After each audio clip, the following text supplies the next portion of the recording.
నమస్తే నేను మీ కుప్ప పద్మిని ఇన్నాళ్ళు మీ సపోర్ట్ ని నాకు అందిస్తూ మీ ప్రేమని నాకు అందిస్తున్న ప్రతి ఒక్కరికి కృతజ్ఞతలు ఇప్పుడు చూడబోతున్న ఈ వీడియో కూడా ఖచ్చితంగా మీకు ఉపయోగపడుతుంది లైక్ షేర్ అండ్ సబ్స్క్రైబ్ చేసి మీ ఇష్టాన్ని అలాగే మీ సపోర్ట్ ని నాకు అందించండి అలాగే ఈ వీడియో పట్ల మీ అభిప్రాయాన్ని కామెంట్ సెక్షన్ లో కామెంట్ చేసి నాకు తెలియజేయండి నమస్తే నమస్కారం శుభోదయం కార్యక్రమానికి స్వాగతం ఈ రోజు 19వ తారీఖు నవంబర్ నెల 2024వ సంవత్సరం మంగళవారం శ్రీ క్రోధినామ సంవత్సరం దక్షిణాయనం శరత్ ఋతువు విశాఖ కార్తె ఈ రోజు కార్తీక మాస బహుళపక్ష చవితి తిథి సాయంత్రం 5:28 వరకు తదుపరి పంచమి తిథి ఆరుద్ర నక్షత్రం మధ్యాహ్నం 2:56 వరకు తదుపరి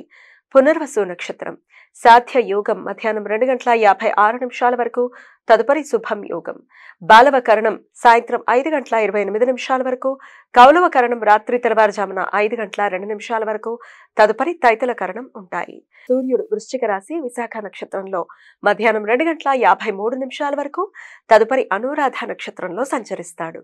చంద్రుడు మిథున రాశిలో సంచరిస్తాడు నక్షత్ర వర్జం రాత్రి 2:53 నుండి 4:28 వరకు అమృతకాలం తెల్లవారుజామున 5:18 నుండి 6:50 వరకు హైదరాబాద్ ప్రాంతం వారికి సూర్యోదయం ఉదయం 6:23 సూర్యాస్తమయం సాయంత్రం 5:40 చంద్రోదయం రాత్రి 9:02 చంద్రాస్తమయం ఉదయం 9:51 అభిజిత్ ముహూర్తం పగలు 11:39 నుండి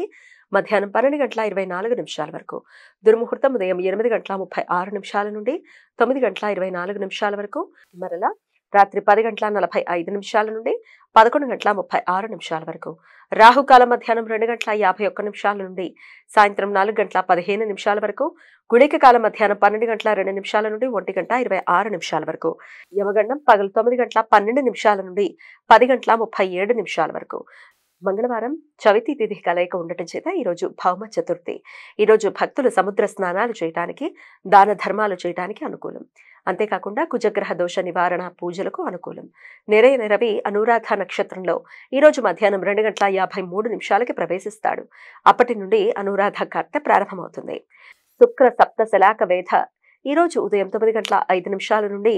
మధ్యాహ్నం 2:56 మధ్య కాలంలో ఏర్పడుతుంది శుక్రుడు పూర్వాషాఢ 1వ పాదంలో సంచరించే సమయంలో చంద్రుడు ఆరుద్ర నక్షత్రం 4వ పాదంలో సంచరిస్తున్నప్పుడు ఈ వేధ ఏర్పడుతుంది ఈ వేధ సమయంలో వివాహాది శుభకార్యాలు చేయడానికి అనుకూలం కాదు ఈ సమాచారాన్ని మనకు అందించిన వారు మేడికొండూరు విశ్వనాథ్ ప్రసాద్ గారు ఆయనకు కృతజ్ఞతల్ని తెలియజేస్తూ నారాయణ స్మరణతో సమస్త సన్మంగళాని భవంతు నమస్కారం